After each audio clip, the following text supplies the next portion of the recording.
మన మీద కోపంతో అమ్మాలనుకుంటున్నవాడు మనకు అమ్ముతాడా? మనం నేరుగా వెళ్ళడం కాదండి, ఎవరికైతే అమ్ముతారో వాళ్ళని పట్టుకుందాం. ఆ ఫోటోలో ఉన్నది ఎవరు? తను నా మేనకోడలమ్మా, సందీప్ కి కాబోయే భార్య. చిన్నప్పటి నుంచి అనుకున్న నా కొడుకుని కాదని పెళ్ళాం చచ్చిన వాడికి రెండో పెళ్ళామయ్యింది. అక్కడ మీ బావ మేనమావ ఎంత బాధపడుతున్నారో తెలుసా? ఇవన్నీ అడగడానికి మీరెవరు? మీకేం సంబంధం?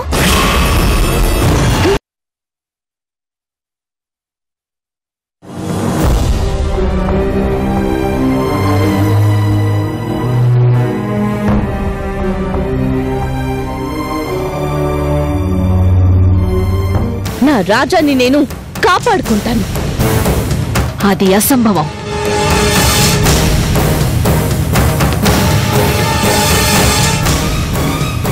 నా భర్తకి శిక్ష పడేలా చేస్తానని ఛాలెంజ్ చేశావు కదూ. ఇప్పుడు నేను ఛాలెంజ్ చేస్తున్నానే, నువ్వు ఎన్ని రకాలుగా ట్రై చేసినా ఆయనకి శిక్ష పడదు. పడకుండా నేను కాపాడుకుంటాను.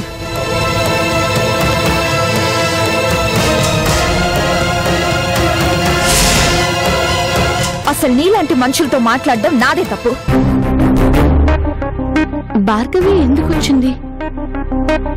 మళ్ళీ రాజా జీవితంలో ఏ గందరగోళం సృష్టిస్తుందో ఏమో. ఇంకా తనలో పొగరు తగ్గలేదు.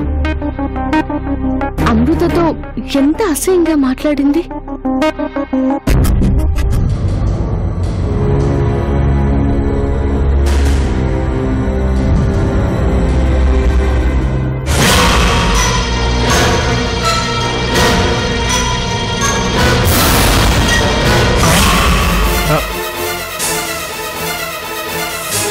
అమ్మా కరుణ, ఫాదర్. ఏమిటమ్మా, ఏమిటా పరధ్యానం? ఏం ఆలోచిస్తున్నావమ్మా? కొంచెం ఉంటే బాబు మెట్టు మించి కింద పడిపోయేవాడు తెలుసా? అయ్యో, సారీ ఫాదర్, నేను చూసుకోలేదు. ఏదో ఆలోచనలో ఉండి. అదే, ఏం ఆలోచన? బాబు ఏం చేస్తున్నాడో కూడా చూడకుండా ఏం ఆలోచిస్తున్నావు? చూడమ్మా కరుణ, మనం ఎలాంటి పరిస్థితుల్లో ఉన్నా, ఎన్ని ఇబ్బందుల్లో ఉన్నా, మనం కన్నవాళ్ళని, మనల్ని కన్నవాళ్ళని చాలా జాగ్రత్తగా చూసుకోవాలి. అది మన బాధ్యత. Sorry father. ఎప్పుడూ ఏదో ఆలోచిస్తే ఎలా? గతం ఎప్పుడో జరిగిపోయింది. వాటినే తలుచుకుంటూ కూర్చుంటే ఇదిగో ఇలాగే ఉంటుంది. బాబుకి ఏదైనా జరిగితే నువ్వు తట్టుకోగలిగేదానివేనా?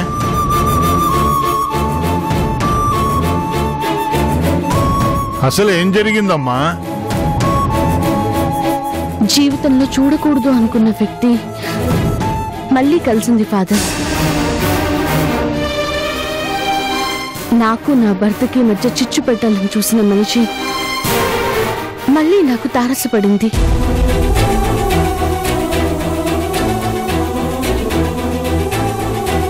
నువ్విప్పుడు కరుణవమ్మా. వాళ్ళు నిన్ను గుర్తుపట్టడం కష్టం. నువ్వెందుకు ఇప్పుడు అవే జ్ఞాపకాలను తలుచుకుని బాధపడాలి? మంచిని మర్చిపోవడం ఎంత తప్పో, చెడును గుర్తు చేసుకోవడం కూడా అంతే తప్పమ్మా. చెడిపోయిన భాగాన్ని శరీరంలో ఉంచకూడదు అని తొలగిస్తాం. అలాగే చెడ్డ మనుషుల్ని, వాళ్ళ జ్ఞాపకాల్ని కూడా మనసులోంచి తొలగించాలమ్మా. నువ్వు నీ బిడ్డ ఎలా హాయిగా ఉండాలో అది మాత్రం ఆలోచించమ్మా.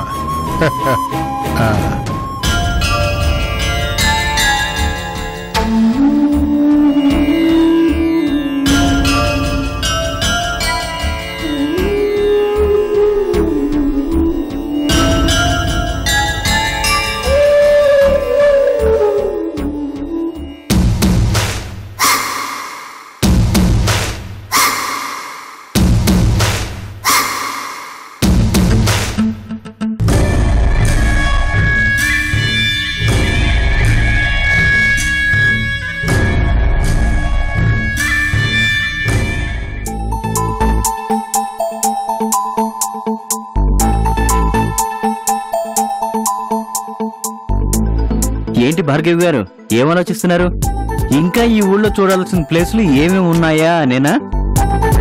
మీరు చూడాలే గాని ఇంకా చాలా చాలా ఉన్నాయండి. నేను ఏదైనా బిజినెస్ దృష్టితోనే చూస్తాను. ఇప్పటి వరకు నేను చూసినవన్నీ మీరు బలవంతంగా ఒప్పించినవే గాని నేను మెచ్చిన పొలాలు కాదు. అదేంటి మేడం అలా అనేశారు? రేపు మాపు పొలం రిజిస్ట్రేషన్ అని మా నాన్నగారితో చెప్పి ఇలా మాట మార్చేశారేంటి? మీరు మా పొలం కొంటారని మా నాన్నగారు బోల్డ్ ఆశలు పెట్టుకున్నారండి. మీ పొలం నేనే కొంటాను సందీప్. కానీ మీ పొలానికి పైన ఒక పెద్ద మామిడి తోట ఉంది, చూసావు కదా? నాకు అది కావాలి. అదా కష్టమండి. ఏమంటే అది అమ్ముతారో లేదో అంత నమ్మకంగా చెప్పలేమండి. పైగా మీ పక్కన మేము ఉన్నామని తెలిస్తే అస్సలు అమ్మరు. ఎందుకు?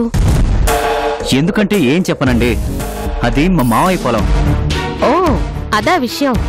అవును మేడం, వాళ్ళకి మాకు అస్సలు పడదు. మీరు మా పొలం కొనడానికి వచ్చారని తెలిస్తే మా మావయ్య ఆ తోటలకు అడుగు కూడా పెట్టనివ్వడం. కానీ నాకు ఆ పొలం నచ్చింది.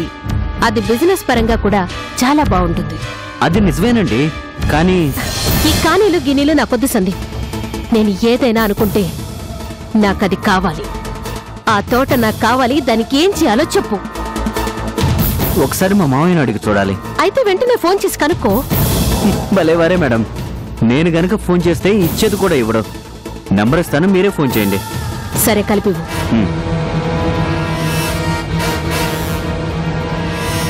మేడం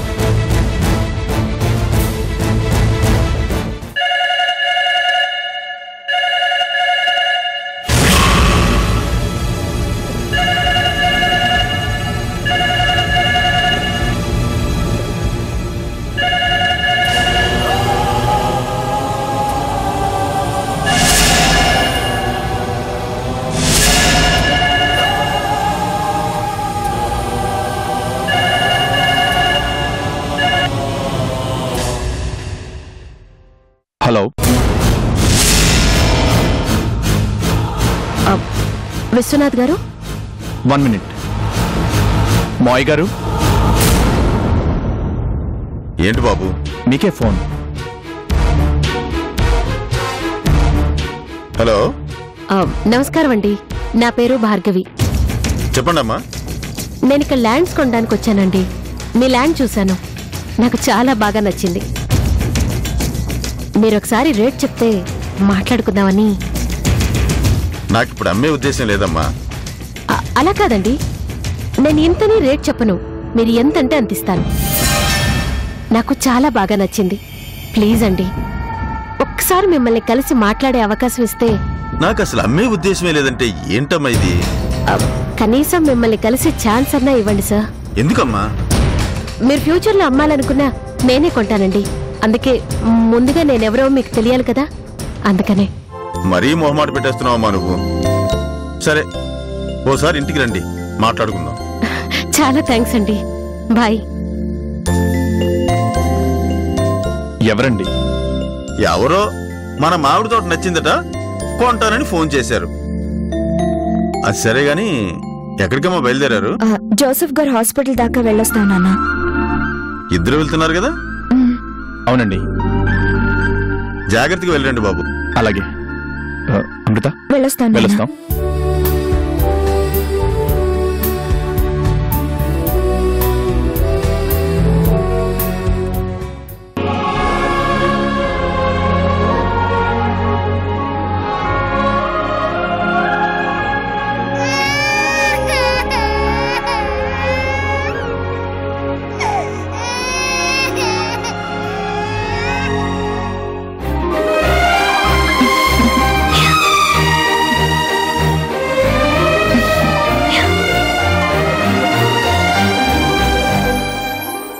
కరుణ గారు, మీరా? రండి.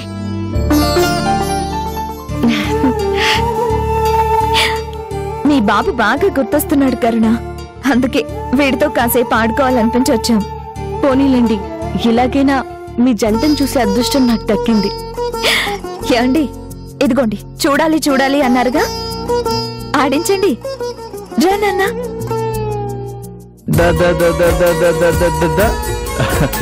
హాయ్ నందు, హాయ్ నందు, ఎలా ఉన్నావు?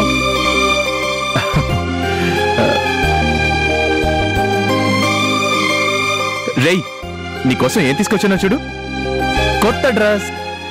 అయ్యో, ఇప్పుడు ఎందుకండి అవన్నీ? కూర్చోండి. తప్పే ఉందండి. పసిపిల్లోడు దేవుడితో సమానం. పసిపిల్లల దగ్గరికి దేవుడి దగ్గరికి ఒట్టి చేతులతో వెళ్ళకూడదు అంటారు. అవును కరుణ, అందులోనూ వీడి కోసం ఈయన చాలా కలవరిస్తూ ఉంటారు తెలుసా. ఇదిగో ఇప్పుడు కూడా బాబుని చూడాలని షాప్ కి వెళ్లి దగ్గరుండి బట్టలు కొనిపించి మరీ తీసుకొచ్చారు. బాబుని చూస్తే చాలా ఆనందంగా ఉంటుందండి. ఎప్పుడు బాబుతోనే గడపాలనిపిస్తుంది. వీడి నవ్వు చూస్తుంటే చెప్పలేని ఆనందం కలుగుతుంది. వీడి స్పర్శ వల్ల నాలో తెలియని సంతోషం కలుగుతుంది. ఆ సంతోషాన్ని మాటలో చెప్పలేకపోతున్నానండి. రై నందు, అసలు విషయం చెప్పిన కరుణ, ఈయన మొదటి భార్య చందు చనిపోయే నాటికి ప్రెగ్నెంట్. తను బ్రతికుంటే బిడ్డను కనేది. ఆ బిడ్డ వయసు కూడా సరిగ్గా ఇంతే ఉండేది. ఈయన ఆ బిడ్డని ఈ బాబులో చూసుకుంటున్నారు. రేయ్ చూడు, మీ బిడ్డని పరాయి బిడ్డగా అనుకుంటున్నారని ఎలా చెప్పనండి? బాబుని చూడగానే తెలియని ఆనందం కలుగుతుంది అంటున్నారు, కానీ అదే అనుబంధం అని మీకు అర్థమయ్యేలా ఎలా చెప్పను? ఎందుకు ఈ బాబుని చూస్తుంటే ఏదో తెలియని అనుబంధం ఉన్నట్లు అనిపిస్తుంది కరుణ గారు.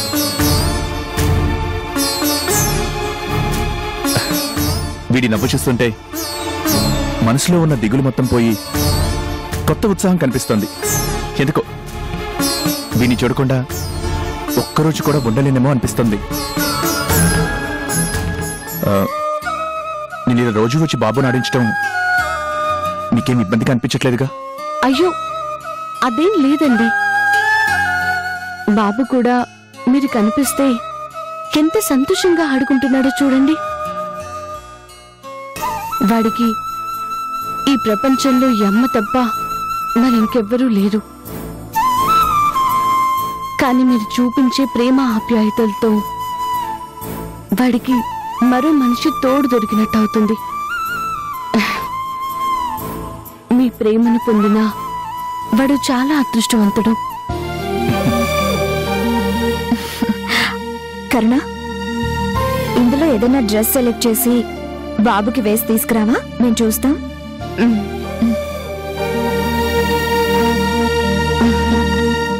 ఇది కట్టు.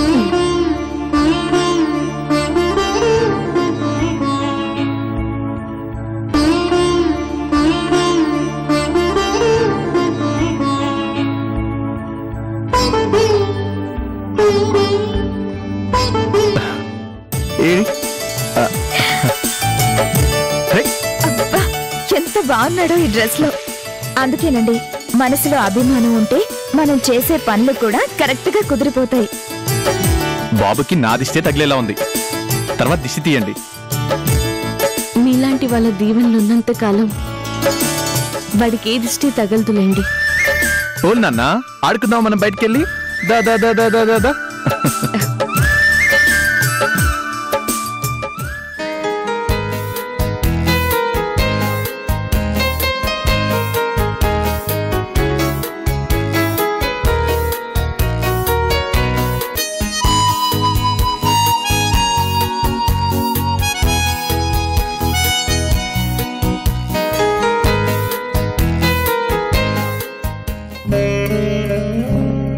చాలా థ్యాంక్స్ కరుణ. ఎందుకు? మా పెళ్ళైనప్పటి నుంచి ఇంతవరకు ఆయన ఎప్పుడు ఇంత ఆనందంగా ఉండటం చూడలేదు. భార్యగా భర్త సంతోషం కోసం నేనేం చేయాలో నాకు తెలిసేది కాదు. బాబుని చూశాక ఆయన మొట్టమొదటిసారి నిజమైన సంతోషాన్ని చూస్తున్నాను. అందుకే మనస్ఫూర్తిగా థ్యాంక్స్ చెప్తున్నాను.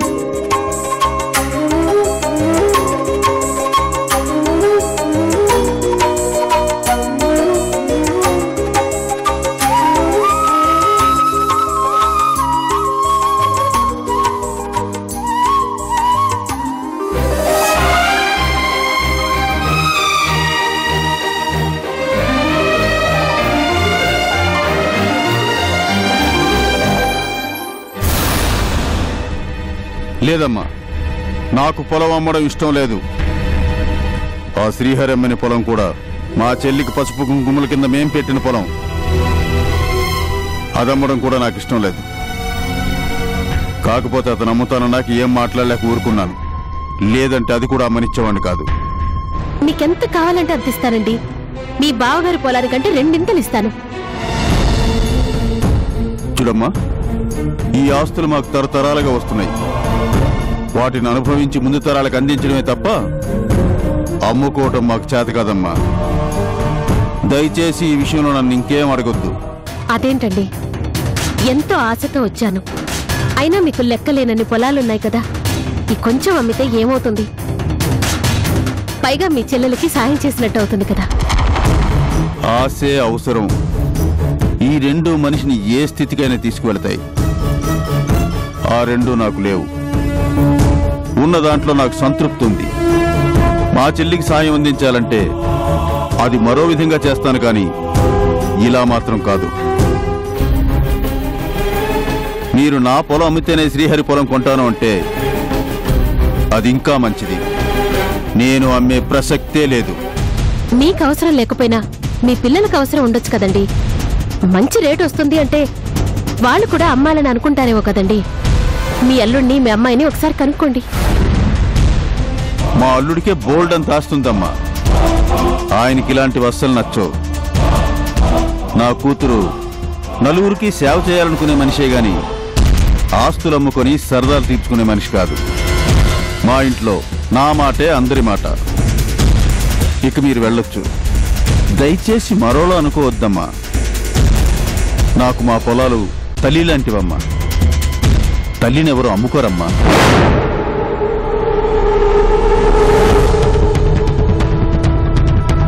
మీ అల్లుడు గారు ఏం చేస్తారండి? వాళ్ళకి హైదరాబాద్లో చాలా బిజినెస్లు ఉన్నాయి. ఓ, ఆయన మీకెలా పరిచయం? అదో పెద్ద కథ. అవునండి, మీ అమ్మాయిని మీ మేనల్లుడికి ఇవ్వాలని అనుకున్నారట కదా. మరి ఉన్నట్టుండి మీ నిర్ణయాన్ని అలా ఎలా మార్చుకున్నారు? చెల్లెలి మీద అంత ప్రేమున్న మీరు అలా ఎలా మేనల్లుడిని కాదని మరో పెళ్లి చేశారు? అది కూడా డాక్టర్ చదివిన మనిషిని 2వ పెళ్లివాడికి ఎలా ఇచ్చారు? చూడమ్మా, marriages are made in heaven. పెళ్లిళ్ళనేవి స్వర్గంలో నిర్ణయించబడతాయి అంటారు. నిజం. కానీ మనం పెళ్లి ఇలా జరగాలి, అలా జరగాలి, వీడితో జరగాలి, వాడితో జరగాలి అని అనుకోవడం అది మన తప్పు. నా మేనల్లుడితో అనుకున్న మాట వాస్తవమే. కానీ అనుకోని పరిస్థితుల్లో ఆ పెళ్లి క్యాన్సిల్ అయింది. 2వ పెళ్లివాడైన నా అల్లుడు చాలా మంచి మనిషి. పైగా నా కూతురు ఇష్టపడింది. ఓ తండ్రిగా కూతురి ఇష్టాన్ని గౌరవించడం నా ధర్మం.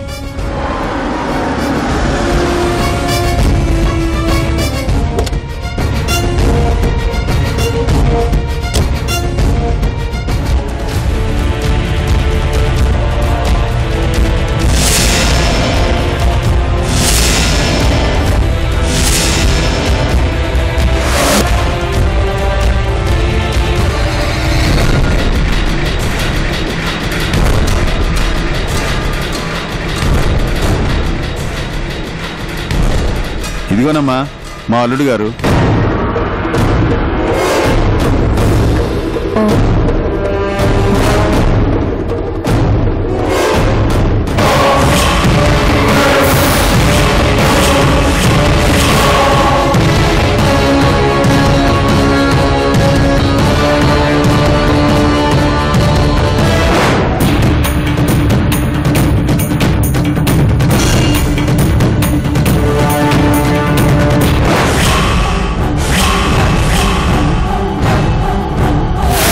నన్ను కాదంటున్నావు కదూ?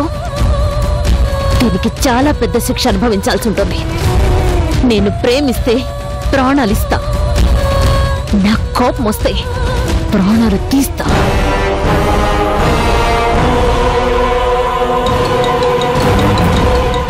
రాజా,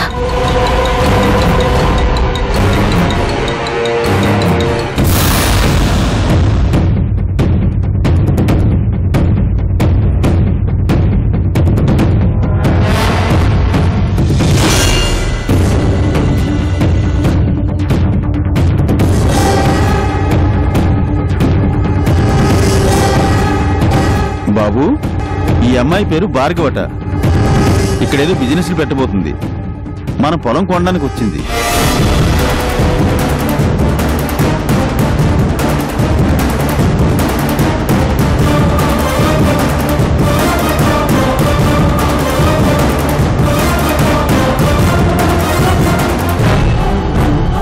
అమ్మా, ఇతనే మా అల్లుడు, పేరు రాజా.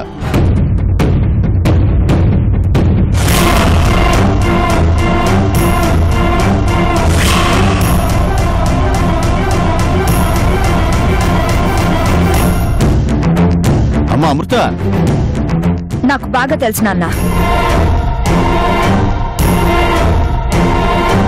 అవునా? ఎలా పరిచయం అమ్మా? పరిచయం లేని వ్యక్తులతో ఎలా మాట్లాడాలో కూడా తెలియని ఈవిడ గురించి నాకు చాలా బాగా తెలుసు. అక్కడ మాట్లాడింది చాలదా మళ్ళీ ఇక్కడికొచ్చా? ఏంటమ్మా, ఏం జరిగింది? చాలా జరిగిందిలే నాన్న. నేను బావని కాదని ఈయన్ని చేసుకున్నానని నా భర్త గురించి చాలా తప్పుగా మాట్లాడింది. అసలు అసలు ఇలాంటి వాళ్ళని లోపలికి ఎందుకు రానిచ్చారు నాన్న? కష్టపడే వాళ్ళకి మన పొలం ఉచితంగానైనా ఇవ్వచ్చు, కానీ ఇలాంటి వాళ్ళకి కోట్లు పోసినా గజం కూడా ఇవ్వకూడదు. వెళ్ళు.